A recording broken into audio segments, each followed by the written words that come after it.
champagne and pizza. And I've never done a podcast before. Dude, cheers. It goes tops, bottoms, tops, cross. Fuck, I already feel so much cooler.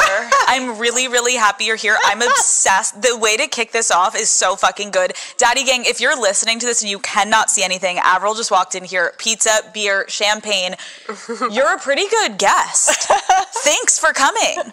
So this is your first podcast? What type of Canadian would I be if I didn't show up with beer? I'm obsessed. I didn't know what to expect. Like, obviously, I think what's so fun with songwriters and musicians is, like, we don't all the time get to see your personality. Yeah. So you literally never know what to expect. So it's fun to immediately kick it off and be like, oh, you're comedy. You know what you're doing, Avril. Okay. First podcast. Mm-hmm. Why don't you usually do sit-down long interviews? I usually don't really like interviews. I get it. If I'm honest. No, it's fine. It's never been like my favorite thing to do, but like you seem super cool, so I'm happy to be here. We're just gonna chill for an hour, and hopefully you don't hate me by the end of this. I promise it's gonna be chill. Yeah. Recently just announced that you're going on a North American tour, and you are releasing your greatest hits album. Mm-hmm. How did you decide to do this? It's so iconic and inspiring. Yeah, so it's like 22 years into my career now, which is super gnarly to even think about. And I'm releasing a greatest hits album in June and going on the greatest hits tour. And it's pretty great to be going back out on the road and doing one of the biggest tours of my career this far, just off like celebrating like my catalog. And so I feel like super stoked and lucky to like still be doing my thing and loving it more than ever. I just like, not to freak you out, but I love you, and I grew up Thank you. loving you, and I used to make the most embarrassing music videos to all of your songs. Like, I have one of the most embarrassing music videos to Nobody's Home, and it's like little young Alex, fucking depressed, being like singing in the corner of my room, 6 years old, 7 years old, 8 years old, to now being like, it's dope to be in your presence. Wow, that's crazy. Thank you. You made music videos? I feel like you need to like find that, bring that up, and like put little clips on TikTok. I need to see that. See, the thing is, Avril, is like my version of a music video compared to like the young kids on TikTok now. Like, they're hot and cool and like wear cute outfits and know how to do like contour. I was fucking busted with my little like acne and braces, so like they're not cute, okay? They're for like my parents to see only and be like, you were so cute, Alex. I'm like, Mom, I was hideous. What is the difference, like, when you go on a tour? What is the difference between touring now versus, like, when you first started out? So, like, on my first tour, I wanted to be like Green Day, because I had gone to one of their shows, and, like, all of their songs were, like, hit after hit after hit, just, like, singles. It was just, like, power all the way through. And so, like, on my first tour, I only had 3 singles, and the rest was just, like, album tracks. And, like, for me, that just wasn't good enough. I wanted every song to be, like, a banger. So I guess I did. I worked super hard to get to this point where now, like, every single song in my set list is a hit song, a single, been, like, a really big milestone and part of my career. So, like, making a strong set list is, like, for me, that's like the biggest thing that goes into the show. But I think every tour has gotten easier. I've come out of my shell more as a performer. Also, like, bringing like my favorite bands out on the road to open with me, like actually like my friends. Yep. Yeah. Oh, that's so true. We can play like beer pong backstage, skateboard backstage together, have barbecues backstage. Didn't you have Simple Plan come with you? So Simple Plan opened for me on my first tour back in Obsessed. 2002 or something. And you had All Time Low too? All Time Low. Oh my God, I was so obsessed with All Time Low. I was like very, very obsessed with them at a point where I was like, this is concerning. Like, I really thought I was gonna marry one of them, and then like I obviously didn't. I was obsessed, and I would like wear skinny jeans and like I would wear like skinny colored jeans. Wait, where are you from? I'm from Pennsylvania. Okay. And you're from Canada? Yeah, I'm from Canada. What do you do to make it fun on tour? Like, give me an example. I like touring with my friends and like days off, taking the bus to like a campsite and going camping and going and pulling up into like an RV site instead of like going to a hotel and just like sitting there staring at the ceiling like, what is my life? Seen way too many of those, way too long. like I just go on Amazon and I get a bunch of fun, like I've got a pink cooler that I've just ordered and pink chairs that'll sit outside of my bus every day. There will be beer there. I'll have my skateboards out, and then usually my bus is the cool bus because of that. And I have my beer pong table out there, and then everyone just like after the show comes my way. Do you have any like pre-show rituals? Like, are you superstitious at all? I'm just like mellow as fuck in the day because if you think about it, the show is around like 9 p.m., which is why noon feels like super early for artists. Sorry that you're even awake. It's okay. Oh, shit. I'm so sorry that this interview was at noon. I like come walking, I got like one eye open. I'm just like, I haven't worked out, I haven't had breakfast. I need to like make sure I'm covered here. Oh my God. I'm sorry about that. Yeah, someone came and they're like, do you think you can lower the lights a little bit? I'm like, oh, right, she's not awake. You're literally doing this asleep. You're going to leave and be like, what the fuck did I say on that interview? My time, even though the interview was at noon, my time was like 8 o'clock glam. Stop. Leave the house at 10:30. I was like, can we push glam till 9? So not superstitious. Yeah, no, I think I just like what's important is that I do take care of myself before the show. Yes. And then do the complete opposite after the show.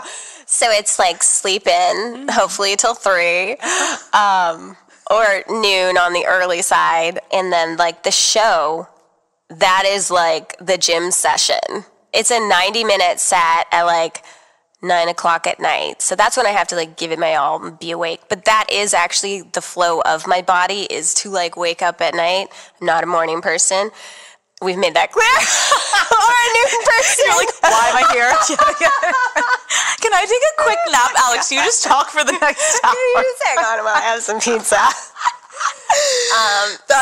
But that makes sense though, because I think that's like if anyone has a nighttime job, like you're sleeping in super you have to late. Bring it. It starts, and then we don't go to bed till 6 a.m. because you get off stage, you're wired, you're amped, oh my God. The adrenaline, and then like buses don't leave until like whatever 3 o'clock. So it's like after the show, we like set up a barbecue, have fun, hang out with the bands and all that. And party. And for me, like that tour bus, that's my home. So again, another fun Amazon order of just Hello the fuck Kitty everything. I've got like 20 Hello Kitty pillows in the front lounge. And I've got like Hello Kitty bedding, Hello Kitty towels, and everything's just pink and fun. Oh my God, I didn't even think you would be a Hello Kitty girl. Yeah. I would think like maybe a lot of black. I have a Hello Kitty room on my house. On your house? The tour bus is a Hello Kitty tour bus, but my room at my house, I have a room. Well, it used to be my bedroom, and it's a Hello Kitty bedroom. When guys came over, would they like be a little freaked out to like have sex in that room? Well, there wasn't a lot of guys. Okay, sorry. If a man long relationships. Right. If a man, I mean, there was like a stripper pole and the in the little coffee table, and like this huge pink velvet couch full of like all these stuffed animal Hello Kitties. Are you getting on the stripper pole? Oh, hell yeah. Wait, you're good on a stripper pole? Wait, you need to teach me. What the fuck? How did you learn to get on a... You just have a couple of those and wing it. You have a couple beers and you're ready to go. Wow. A new talent. I guess if I'd asked you, like, what's a hidden talent, would you ever say that or no? No. Next time you go to a party and they ask you a fun fact about yourself, you're like, I can rip on a stripper pole. You're welcome. What is one of the craziest, like, fan interactions you've ever had? I got a wedding dress when I was like over in Korea. Bunny was thrown at me on my lap in like a bag, and I was like, "Oh, what's this? It's warm." And I like opened it. I'm like, "Ah!" I thought it was a cat. It was a bunny. But we took care of it, made sure it went somewhere safe. And then I had a wedding dress, and I was like, that's cool, but it's weird. Yeah, because now that, like, woman will never see her wedding dress again? No, it was, like, for me, from a guy. Wait, what? I thought you were saying, like, a woman gave you her wedding dress to, like, take and sign. A man gave you a wedding dress? Yeah, I guess that was a super forward way of proposing. Mm-hmm. So romantic. I have that effect on people.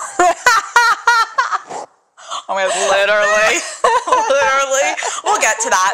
Your style. Can we talk about this for a minute? Because again, like when I was younger, I just remember so many moments in early 2000s trends were dictated by you, Queen. Like, your style was and is everything. Crazy. If you had to pick 3 essential wardrobe items that are like your staples, what would you pick? A big hoodie, just like an oversized black hoodie.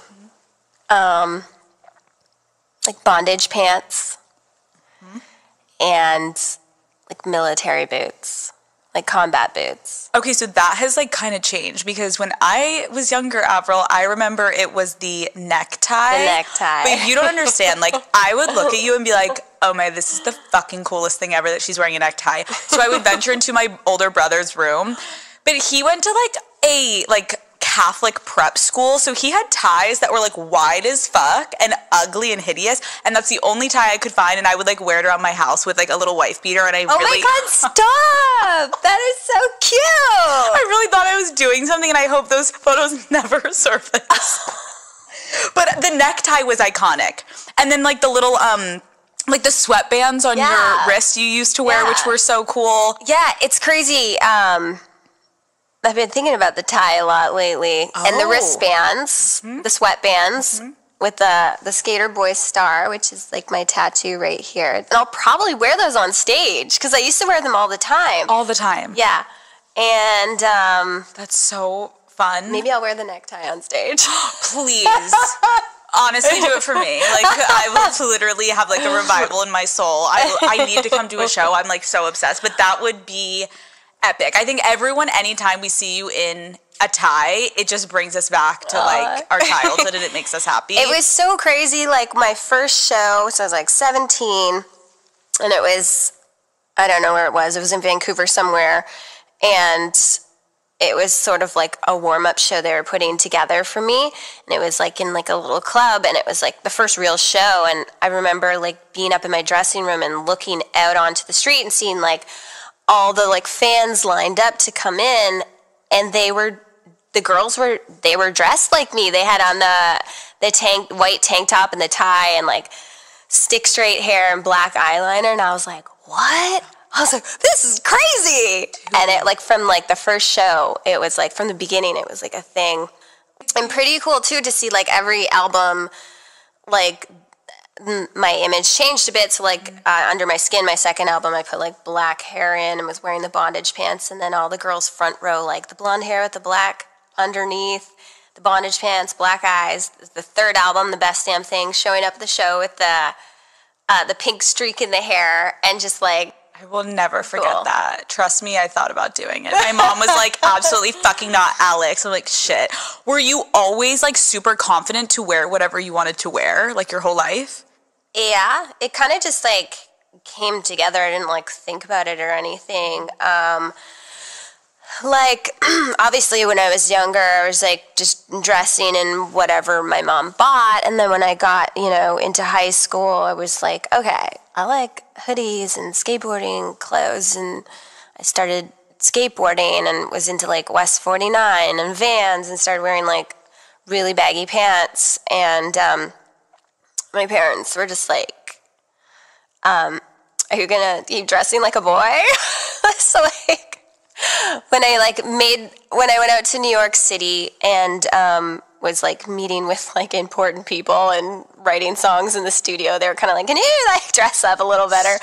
But what was awesome was when I got signed by L.A. Reid, I was sitting in his office. I was like 16, and he just looked at me and he was like taking a meeting with my mom and I, and he was like, you have like your own thing going on, girl. Like usually we have like people come in and you have to like figure out what your style is, and we like help you and whatever. And he's like, you got your own thing going on. Like you just keep doing you.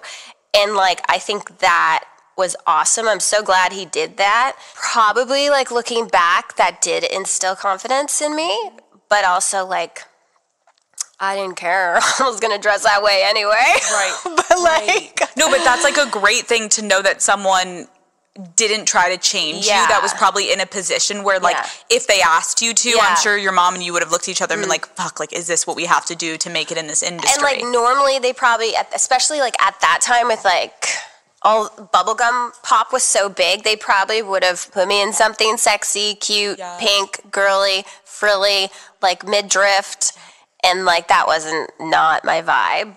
There's definitely like times at like photo shoots, I'd show up at whatever magazine to shoot, and they wanted to put me in stuff that like I was very afraid of. Yeah. Like blouses, and I was just like, nah. So I'd like, you'd have to like have a word with them. The manager would be like, she has her own style, and like pull out my like skateboarding book bag and dump like my ties and my spike bracelets on the floor and be like, can I use for my stuff? But so we had to go back and forth, but it was like a little bit of a fight, and I had to always push for that, but it worked out pretty good. It worked out phenomenally.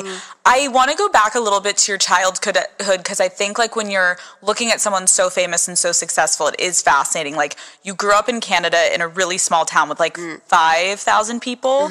How would you describe your childhood like before you were famous?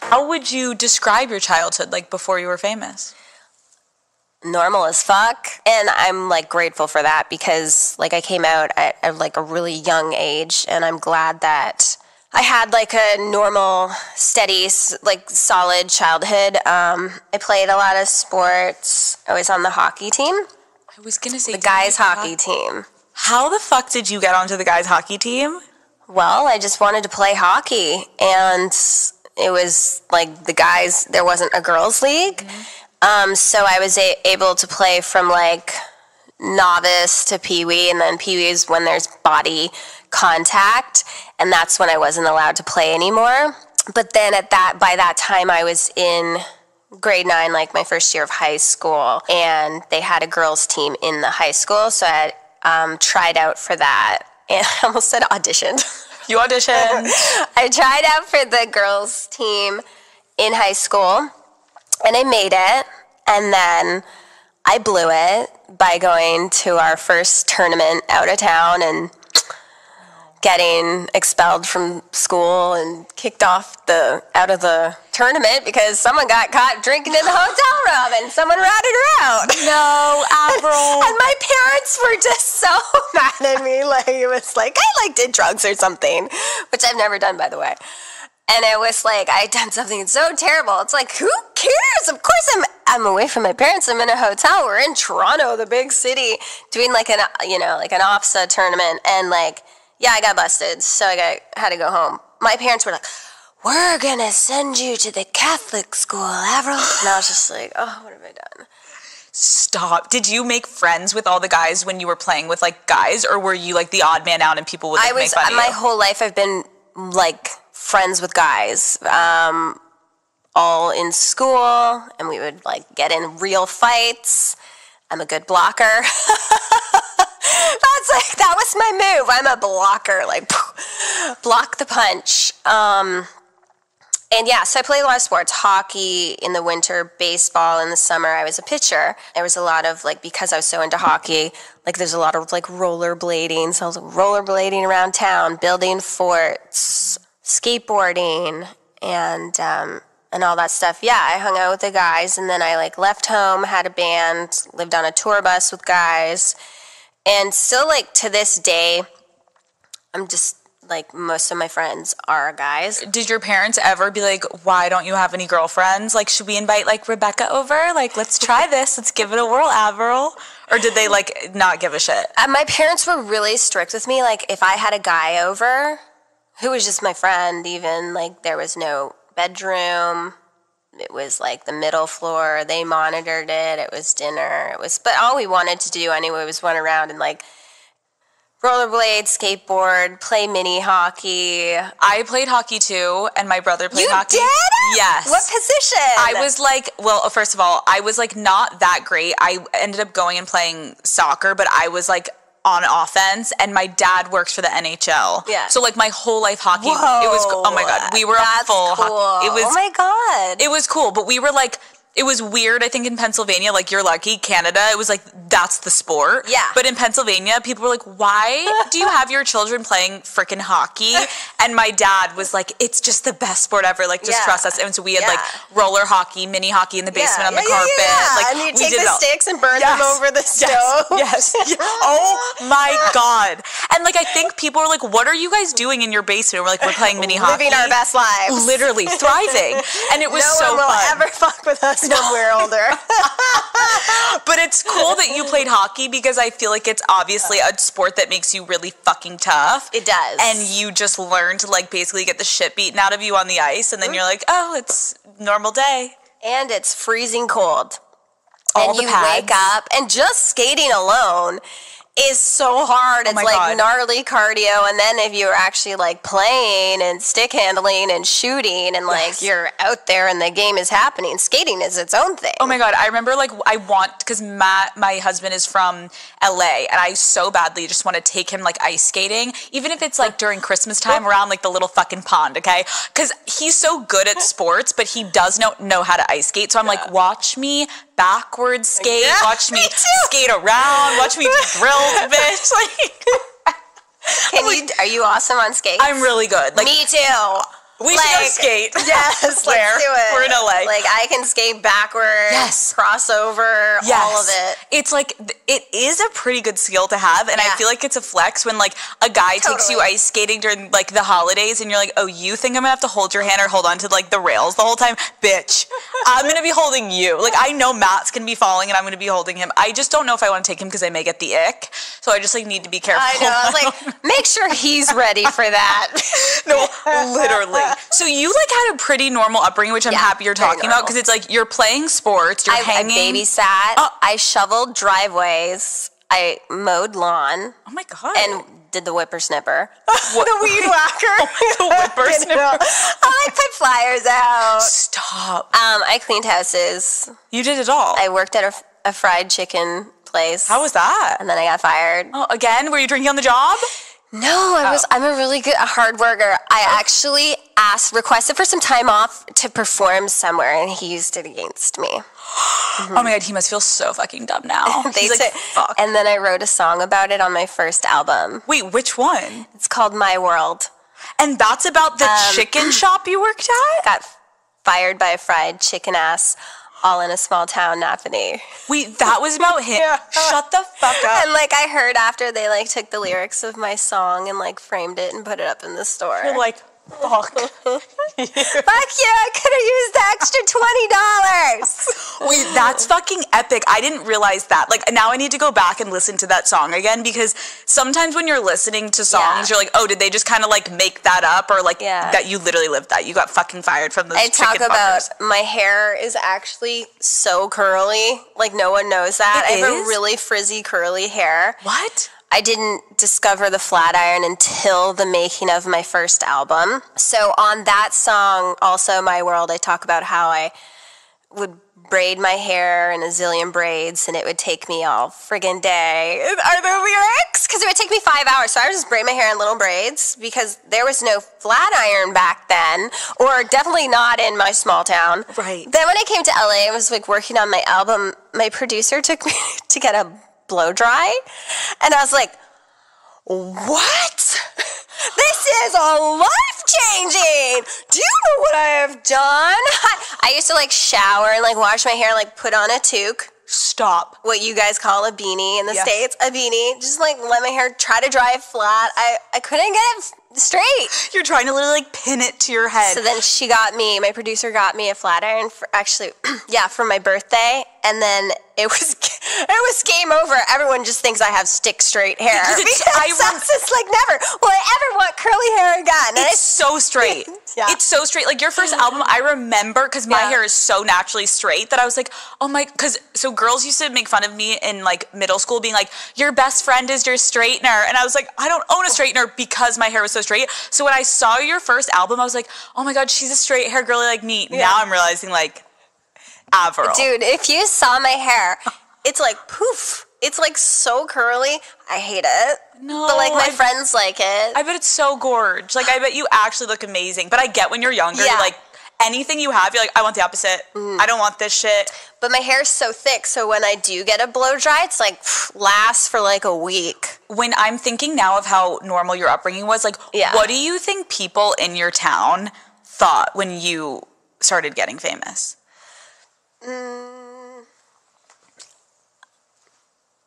I don't know. Like, do you think it was a surprise to people? Like, okay, so like around school. Okay, so when I was 14, I won a contest to sing on stage with Shania Twain. Sick. In Ottawa, so it was like a few hours away from my small town. And like, I sang on stage with her, and then I came back, and I was like famous in my high school. It was like walking down the hallway. I was like, singer girl. She's the singer girl. That's Avril. So everyone kind of knew me as like the singer girl. You got famous at 17 years old. Yeah. Like big. So I'm a high school dropout. Love. Me too. Do you? Yeah. I went to New York and I started making my first album. My friends were all doing, what are those things called? The exams. The shit I didn't have to do. Is it an exam? Like SATs? What's the thing at the end? Yeah, an exam. Yeah, I didn't have to do that. Oh, finals? And I would make fun of them, and I'd be like, thank God I don't have to do this. I'm just in New York gaining 10 pounds, eating McDonald's and pizza every day. No shit. That's all my brother and I did because he came to chaperone. Oh my God. And so, yeah, but all I was thinking at the same time was, this better work. Right? Like, this better work. Because I feel like you're a quite confident person. Like, did you have any insecurities back then? No. I was like, just like tomboy, liked hanging out with the guys, loved music. And then, you know, like when I was younger, I was singing in church, singing at like the country fairs around town. That's kind of like, those were sort of the like options in front of me. Then when I got into high school, so like 14, 15, I was like, not really feeling these songs anymore. So I like went through a phase where it was like, I could have gone, you know, I was at a crossroads. It could have been like, okay, I'm not going to sing anymore. Or it was just like, I was just like, I don't want to do these events anymore. So I started turning them down, and it was kind of like, oh, what are we doing here? And that forced me to write my own songs. So I sat in my bedroom and was like playing the guitar. I had no idea what I was doing. I knew one chord, but I was going to figure it out. And so I started definitely like writing. For sure at 14, I didn't know that because one of my songs I wrote. Oh my God. Really, I'm 14 years old. No. I'm not that old. That's one of the fucking lyrics in the song. So I was like, I know I was writing by 14. That's amazing. Yeah, so, and then I got into high school, and then I discovered like Green Day and No Effects, Blink-182, and I was like, yes. And like, got an electric guitar, wore it low, and just started writing my own songs. And that's kind of like where it all shifted for me, and then sort of like ended up performing again and making my way to New York City, getting a record deal by like 16, and was so young, no one could fathom that like I wanted to write my own songs. So that was like the biggest sort of challenge on the making of the first album, and that everyone, the producers, you know, they naturally went to like polished and fluffy and this and that, and I was just like, no. And it was like really, I worked with a million people on that album, and then I finally connected towards the end with a couple of producers that then understood. They like sat there and listened to me and heard what I was going for. We wrote the songs together, and it was like a really perfect collaboration where it was like, okay, there's this young girl, she has a vision, we're going to work with her and help her get there. And they were all extremely talented people too.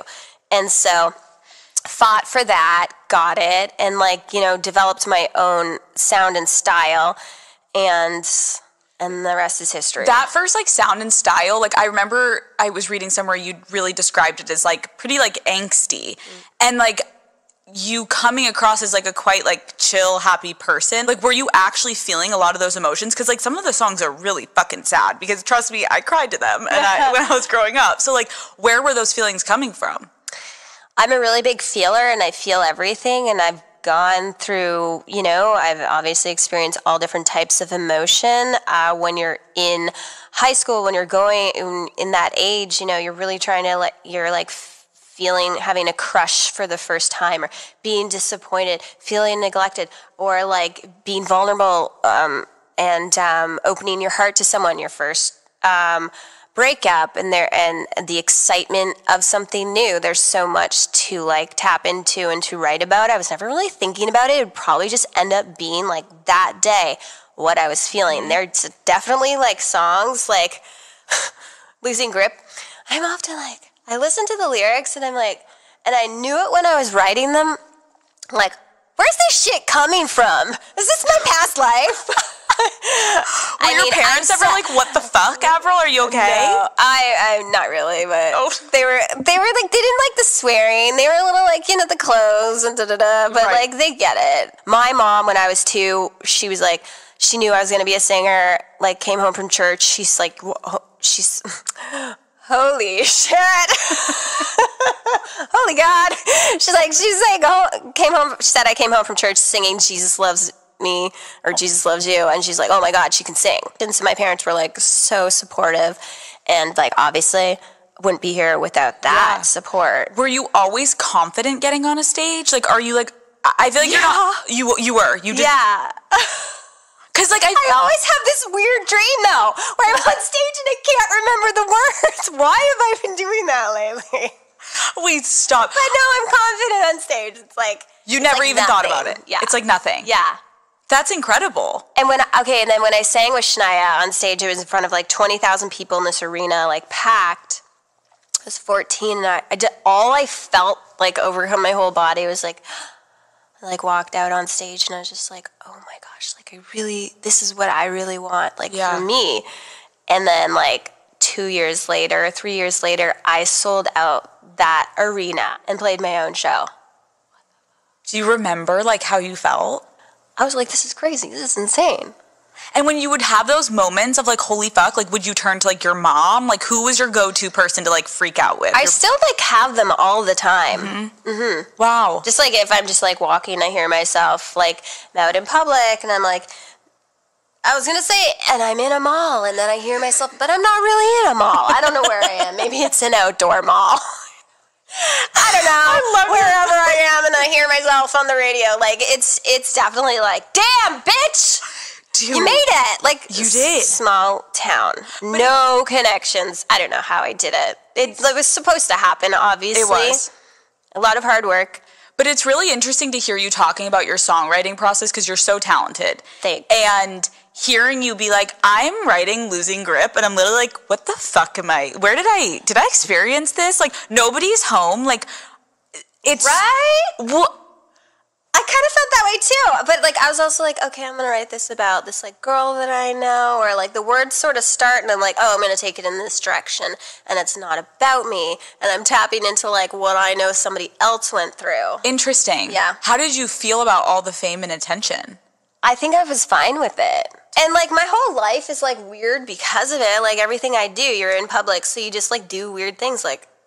There's people walking, so you just kind of turn, or like you're not just gonna like stand there, you know. It's like, I mean, if I was like in an airport waiting for like a suitcase, you know, you're gonna like kind of stand behind the like pillar. You're not just gonna stand. It's all like that, and it never bugged me or anything. I just like I got it. I was like, okay, this is how things go now. That's a really healthy way to look at it, because I feel like that's a unique perspective. Yeah, like I feel like a lot of people feel like they don't have autonomy over their life once they get famous. And you're like, chilling. Like I get followed every time, not every time, but I get followed when I leave my house. I don't know how. I try to like go different ways and stuff like that. And so like, I like to go to the grocery store and I like to do all that stuff, but I have to be in the headspace to like energetically handle it, which I'm totally fine with too.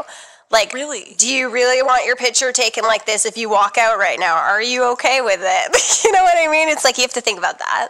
I am really pleased by your answer. Like, there is no right or wrong answer. Like, I've had musicians sit here and be like, I'm such an introvert, it's really fucking hard. And like, I hate it, and I wish I could just write songs and upload it and never be in public. that's awesome to know that you're someone that's like, I don't really care. It's actually kind of chill. It is what it is. And like I learned it and how to move with it. Yeah. And it's like I would never complain about it because what I get to do is fucking awesome. And that's part of it. Like how fucking cool is that? That like people know who I am. That means my music got heard. So fucking true. What do you think people, if anything, like misunderstood about you from your career and like you growing up in the spotlight? So I think when people meet me, like, I think they're like, oh my God, you're so nice. You're so sweet. No, I like ask people too, like guys are like, you're just like more like, I don't know what the word is, like soft, like feminine, more than girly or something. I think people, because of like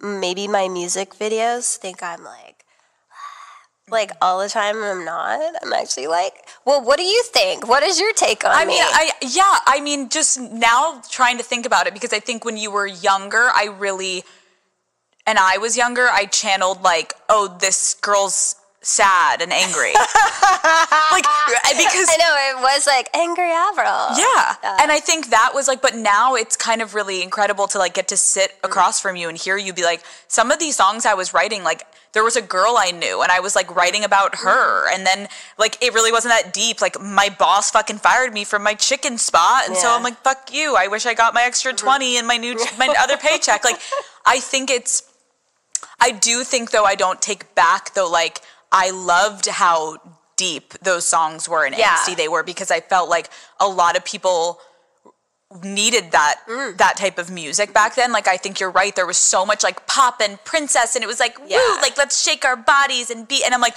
I don't, my crush that doesn't even know I exist broke up with me, and he didn't even know he broke up with me, but he didn't look at me today, so I'm heartbroken, and I'm gonna go listen to Losing Grip and I'm gonna fucking cry. I needed that, okay? I don't need like a shake your body and dance and be happy. Sure, maybe on a Friday night, but like I in that era needed that depressing-esque music. Is that fucked up to say? Yeah. But it's nice to know you like, weren't depressed, I guess. I mean, I went through it all, and I was like a teenager and feeling the feels, and I was definitely like in like emo and like going through it and like feeling it all, and it's like I don't want to write a song about being happy because it's gonna be kind of like cheesy and like not that cool. Kind of going through that right now where I'm like, I don't know what to write about, because like it's just like that's the thing. It's like an intense emotion. Like Head Above Water was like a really dark, heavy song for me, like kind of like near-death experience, like one of the hardest things I've ever gone through in my life, but like real easy to write about. Yeah. I was literally like laying there in bed like, I'm dying and I'm accepting it. Oh, there's a song! Gotta tell it. And I literally grabbed my phone and like the song like channeled through me.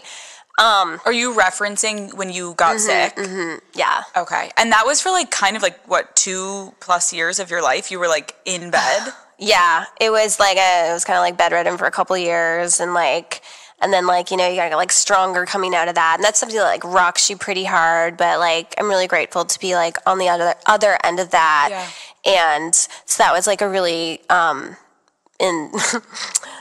think twice about riding the dirt bikes out in the woods on the East Coast next time. Because it was Lyme's disease. It's all I did. It was just like outside, and it's like, you know. But I get what you're saying. You're like, then you're laying there and you're like, yeah, I can write a depressing song right now because this fucking sucks. But it's like waves of emotion that you're like tuning into. And like, I've gone through a lot in my life in love, like tons of ups and downs. And like, you know, I've definitely written like the angry songs and the sad songs, and going through like something hard in life, it's easy to like sit down at the piano, especially that instrument really pulls it out of me. But on like my last album, Love Sucks, it was like much lighter, even though it was like little boy bashing and like poking fun at like love and stuff. I kind of like putting a twist on my songs now where it's funny. It's like, I'm just like rolling my eyes at myself for like not working out again or something, and just like having fun with it. I'm in a place right now today where I'm writing, and I don't really like want it to be like that dark. I say that means nothing at all because tomorrow I could go write a Boohoo song.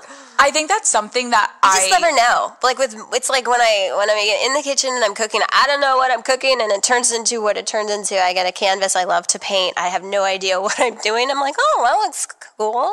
That can go on the wall. That one, not so much. It's when you write a song, sometimes like you can be intentional with an album, go in and be like, this is my vibe, or you can just like wing it, write, and just see what kind of comes out and gets put together. I think that some people may not know. Like, I love that you said, like, when you walked into those meetings, people were like, how is, like, a 16-year-old girl trying to write? Like, here, let us give you writers and, like, just go sing, sweetie. And I think you're such an incredible writer that, like, I know one of the fun facts online that everyone still can't get over is that you wrote Breakaway for Kelly Clarkson. Mm-hmm. And that's, like, a perfect example of, like, you're so talented. Do you remember writing that song? And, like, was it about a heartbreak? The lyric used to be, I grew up in a small town, and when the snow would fall down, I would just stare out my window. Oh, my God. I'm actually going to probably will perform that Breakaway, Kelly Clarkson's Breakaway on the Greatest Hits tour. That would be fucking amazing. How did you decide to get rid of it? I just, like, wasn't feeling it. Yeah. And I'm so glad it went to her. Mm-hmm. She killed it. It was a massive hit for her. And, it's kind of like just, like, growing, being from a small town and taking a chance and, like, going into the big city and going after your dream. There is a crazy rumor out there about you that I obviously have to ask about. And I always ask people when they come on my show, like, oh, what's the craziest rumor that you've ever heard about yourself? I guess I could just first ask you, like, what would you answer before I ask you? Oh, yeah, that one. I know what you're talking about. I mean, it's just funny to me. Like, on, like, one end, everyone's like, oh my God, you look the exact same. You haven't aged a day. But then other people are like, you know, there's a conspiracy theory that I'm not me. There is a... No. Cool. Honestly, it's not that bad. It could be worse, right? Like, I feel like I got a good one. But is it... Okay... I don't think it's, like, negative or anything, like, creepy. It's like, Avril, this conspiracy theory about you is a little creepy. Come on. Oh. No. Yeah, I don't know. It could be worse. It could? Yeah. Yeah. It could. No, you could be getting, like, online... Obviously, I am me. It's so dumb. To people that don't understand, just to give people context, there's a conspiracy theory that Avril Lavigne is no longer with us. And there is a woman named Melissa who took over. And you, I can't even say it seriously. You sitting across from me, you are Melissa. And there are, like, conspiracy theories that run so fucking deep. Like, does it annoy you that there will be people that comment on this episode being like, that's Melissa, that's not Avril? When did it start, my second album? Like, I don't even know. I think like, from the beginning-ish, second album. I don't know. And why do you think people think that? I think that they've done that with other artists. I'm not the only one. Really? I think, like, other people have that. I feel like yours is, like, really prominent. Oh. I mean, I feel like you might believe that. I'm honestly the one that started the conspiracy theory. I'm one of those freak bloggers that's like, I went undercover to interview Melissa. Oh, my God. No, but it's fucking crazy, and I just have empathy for you, but it's good, again, to know you don't give a fuck, where people are like, oh, Melissa showed up today, and I'm like... I remember, like, being like, what are people talking about? And then I went and started looking and, like, oh, people are fucking insane. So you don't care. We're over it. Okay. So your name is Avril Lavigne. Yeah. But I knew you half believed it. I'm telling you what's crazy is you haven't aged. I'm staring at you and, like, I'm picturing you with your, like, auburn hair and I'm like, oh my God, you literally look the same from when you were younger. You're beautiful. Let's talk about your love life. Your career exploded when you were so young. Like, were you still able to go on dates with guys and then not be freaked out by your success? I never really did the dating thing. I was always, like, in a pretty major relationship. You're a relationship girl. Yeah. What are you like in a relationship? I'm fucking awesome. I would date me. I love that. I cook. I'm a really big cook, really big into like the house and decorating, and I have like a lot of fun with that. So yeah, I'd always have people over at my house, throw parties, cook big, huge dinners at the dining room table. I'm going to order that keg sand. There is going to be a full bar. We are going to have beer pong and stay up until the sun comes up. It's going to be a good time. And there will be Hello Kitty and stripper And there poles. will be matching tattoos involved. All of my tattoos were drunk tattoos. And, like, they'd be boring if I was sober. All of them are drunk. So let's finish this beer, and then we'll call my tattoo art. We'll go to Shamrock on Sunset. Yeah. Okay, so all of these are drunk tattoos. Mm-hmm. Yeah, I like the Skater Boy star was my first tattoo. I was 19. And then... Do your parents have tattoos? All my tattoos are... Oh, I have tattoos on my hips.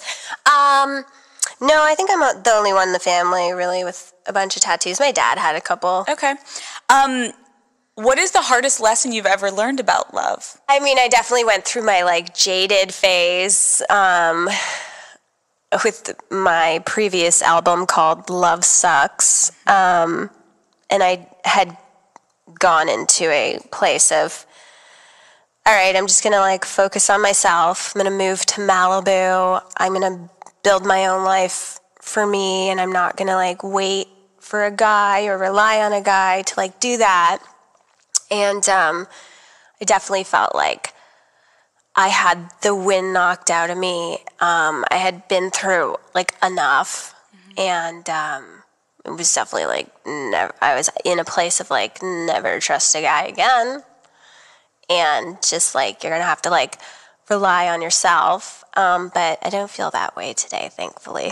That's amazing. Yeah. Have you ever been cheated on? Have I been with a male before? No. Then the answer is yes.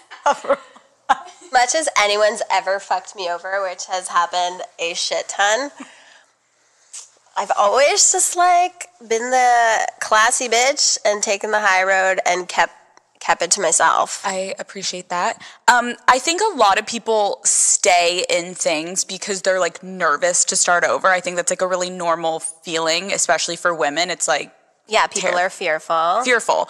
Do you have any advice of like how to know when to move on and like how to get yourself out of something that's like maybe comfortable, but you know you need to like be on your own and be single? It's hard when you're in something because like you're in it. So, you know, it's a big deal to leave a relationship. To change is hard, to have to step out. It requires a lot, you know, and some people can't see like that clearly. It's like always easier once you're on the other end, but if you're not happy, you're never going to be happy, and life is short, and you should just really get out as soon as possible so you can move on, and then, you know, have a better future for yourself. Some people like to have, like, something that they're leaving and going to, and, you know, sometimes you have to take that leap of faith and just trust that if you're not happy, it's not a healthy relationship, it's not a good situation, just to get out, and it's okay to have like time on your own in between if you need it, and you know, just believe and hope that something greater is out there for you, and if not, you're better off on your own than someone draining the fuck out of you. Facts. Thank you. Are you seeing anyone right now? Now I know even if you were, you're never gonna fucking tell me. Maybe. Okay, what do you look for in a partner? Do you remember the cheers? Oh, kind of. Okay, let's try it again. Fuck. You're avoiding my question. Okay. Here. Tops, bottoms. Fuck. Tops, crisscross. Okay, do it again. Okay. Tops, bottoms, tops, crisscross. Okay. That's pretty good. And are you a beer drinker? I am when I'm like, whether I'm like outside for summer, like I'm not drinking beer usually if it's like winter, but if it's like summer, I like to drink it like with Matt if I'm sitting outside with my dogs. Like it's like a chill drink. If I'm like, oh, I don't want to be drinking tequila tonight, I will drink beer. And also in college, are you kidding me? I was drinking natties like a freak, and like it was bad, and beer bonging and everything. So like any day, anytime in California, you could be a beer drinker. Absolutely, exactly. Pennsylvania. You should come to my house in Malibu. We'll have a beer We'll have a beer. and play beer pong. And you'll answer some of my questions off camera. Yeah. Oh, honey, if you only knew. Avril, you're giving us blue balls. Okay, so you may be seeing someone. What do you look for in a partner? So I think the most important thing is finding someone that you're compatible with, because you could be two different great people, but if you're not compatible, you're not going to get along. So like you're going to argue. So compatibility, obviously it all just sounds cliche. Someone that is trustworthy, because if you don't have that, you're just never going to feel grounded in the relationship and you're going to be spinning. So that's just not healthy. I'm looking for, a healthy relationship is ideal. Duh. Yeah. No. But do we really have to say these things? They're so simple and cliche and basic, but that's what you need. No, it's true. You need compatibility, trust, Do you have a type? I don't think I have a type, but someone who's at least I think someone who's like me, who's sporty, got a little rough around the edges, likes to have a good time, but is a solid. I need someone who's a solid that I can lean on to. Yeah. Oh my God, would you ever date an athlete? What about a hockey player? No. You're they're too... No, what about a guy from Canada that's in the NHL? Come on. Wait, that's fucking perfect. No? We're done with the rappers. Did you ever date Tyga? You're get out of here. Wait, does it annoy you that every time you upload something with Tyga, people are is this your announcement that you're dating? Or you don't care? I didn't Google myself. Is that what it says? Yes, Melissa, it says that. I can't. You're bitch, you really believe it. I promise I don't. What does it take for a guy to impress you on a first date? I think I've changed a lot in my expectations and what I am looking for, because I've learned through my experiences, and just, I'm into something that's just stable, healthy, fun, just well-rounded. Yeah. What? This shit just sounds super cheesy. That's why I don't write love songs. Avril, this is good. This is therapy. You can totally be happy and say happy thoughts, but then please keep writing bangers that make me cry. Please. Although Girlfriend was not pop. Well, that was actually not happy.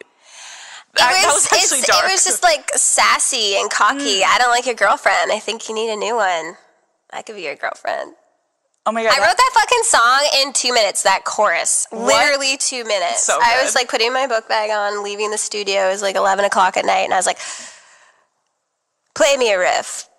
Because we were borrowing, we had this amazing Les Paul, and I was talking to Luke, and I was yo, play me something punk rock right now. And he's darn, and I was hey, you, I don't like your girlfriend. And he's and we're no way. And he's think you need a new one. And I was hey, you, I could be a girlfriend. Literally, he puts the drums to it. 2 minutes, wrote that, put it on a CD. That's what I got a CD, put it in my car, and I took it home. I was this is going to be the song of the summer. It was. And I knew it. And my body has done that to me, with my happy ending. We were in the studio, made the song. I came in after I was done singing it, sat down. They played me the song, and I was I just got this entire feeling over my body, and I just I can't explain it. I was it was I knew it was big, but I wasn't this is a hit. I didn't talk like that, but I was this is gonna be I could feel it. I knew it was gonna be a big song for me. The same with Complicated. Laying in the grass in California, one of my first trips, and around the orange trees writing with Lauren, and we're working on this song, and I just remember sitting on the floor, and I'm I hear this on the radio. I have these really strong feelings with some of my big songs. Do you remember? I never had that feeling with a song that didn't That's wild. Go to number 1. When you came up with Complicated, was that one where you were actually like experiencing it in your life, or you were just like, I just was kind of like, it just felt right and I like came up with this verse and it worked? I had like a couple weeks or a month with The Matrix, and Lauren and I were just like getting blow dries and like getting cupcakes at Ralph's and like sitting in the backyard and just talking. And I was just like, like, I love skater boys, and this is the only type of guy I'm attracted to. I will literally walk down the street and I see someone wearing big fat skate shoes and I will look twice. And, so it's like our conversations, and then, them as a team working musically on stuff, and us all getting together, and just Complicated, Skater Boy, I'm With You. Those are the singles off the first album. Where were you when you wrote I'm With You? We were sitting on the piano. It was like... that one's hard. That was like one of those days where you're like getting in touch with the sad, like more like depressed, like self. And that's okay. And, people, really connected with that song. And still to this day, that's like one of my favorite songs to perform live. It's fucking powerful. Like, even to me, 22 years later, I play that fucking shit on stage. I'm seeing people, like, we're going from, like, all the pop rock songs, everyone's, like, fist pumping and, like, losing their shit. I go into that, tears. People are, like, moved, and it's like you see all the different emotions. And that's why writing is important to me, because I'm so connected to the songs. I think there's something with, like, me being, like, super authentic in the way that, like, I dressed and, like, wrote the songs, and just the way I was, and didn't give a fuck, and wasn't calculated, and it was all that, and that people really like were attracted to that and like connected with that. Well, yeah, because when you look at someone in the industry, you can literally tell, like, and I'm not being like rude, it's just obvious when someone has been like constructed by like these dance moves and this song and this. I'm like, you didn't write that song. You wouldn't wear that if a stylist, like the stylist put that on you. You can tell, like, you've been yourself since day one, and you've stuck up for what you believe in, literally from the fashion to your writing to your sound to your look. Like, thank God we got you a straightener. Now you're happy. I want to see your clean hair. I didn't want to think about what I was wearing today, and I was like, oh my God, you have this really cool like sweat line. It's called Unwell. Yeah. That's so cool. I was like, oh yeah, I just want to like pull up and like wear sweats. And instead I just wore the like shirt I was like wearing the night before. I literally been wearing this t-shirt for 2 days. I'm obsessed. I'm obsessed. I know, because when I thought you were going to wear sweats, I was like, oh my God, I would totally give you sweats, but this outfit is so cute. I will put the sweats on and go home and veg in them for 3 days. Yeah, thank you. No, Avril, I just want to say thank you for coming, because like, I had no idea what to expect. Obviously, meeting you, I was like obviously hoping that we would hit it off, because again, like, I'm such a huge fan, but it's fascinating, and it was incredible to meet you and to like listen to where you came from and your upbringing and your story, and like how fucking talented you are. Like, the way that, I'm sorry, like, I could listen to you for 10 more hours talk about your songwriting process, because again, like, we don't see that often nowadays. I feel like a lot of people are just like very manufactured, and you are such an artist from the start to finish. I think this tour and this album is like, I'm freaking out about it, so I can imagine all of your other fans are also freaking. What do you hope they take away from this tour when they come?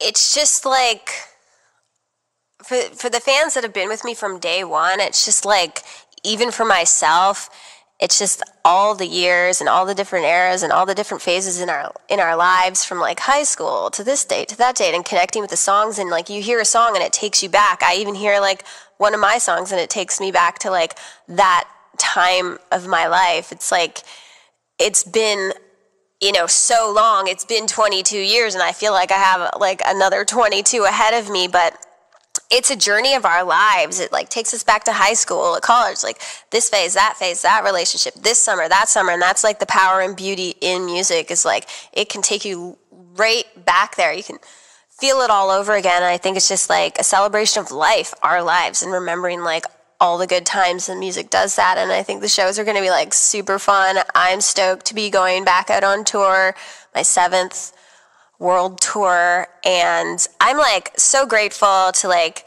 be from a tiny little town, playing hockey and skateboarding, and to have been able to like write music and to have it be successful internationally and to have like to still be doing my thing today. I'm like looking forward to like growing like creatively and dipping my toes in the, you know, other creative waters and doing film and like turning Skater Boy into a movie and like, you know, all that other stuff. So I'm super grateful, but I just want everybody to have a good time. And most importantly, I want to have a good time. Last question. What are the top 3 favorite songs for you that you're going to be performing? Like if you had to pick my own songs? Yeah. When you're going out there from the album and on this tour, like what are your top 3 favorites to perform if you had to pick? I know that's hard. Well, it's funny because there's no new songs. Right. So like I definitely want to bring a cover song in, and I recently just met up with the Green Day boys and gave them an award at the iHeart Awards. And it's like seeing them again, I was like, these guys are cool. Like Dookie was one of the first CDs like my brother and I had, and like they're celebrating that right now. And so like I definitely want to do a Green Day cover. Cute. And Girlfriend is really fun. I love I'm With You, My Happy Ending. So good. And of course, Skater Boy. Skater Boy. Boom. Avril, thank you so much. And maybe I'll put the tie on for you. Please.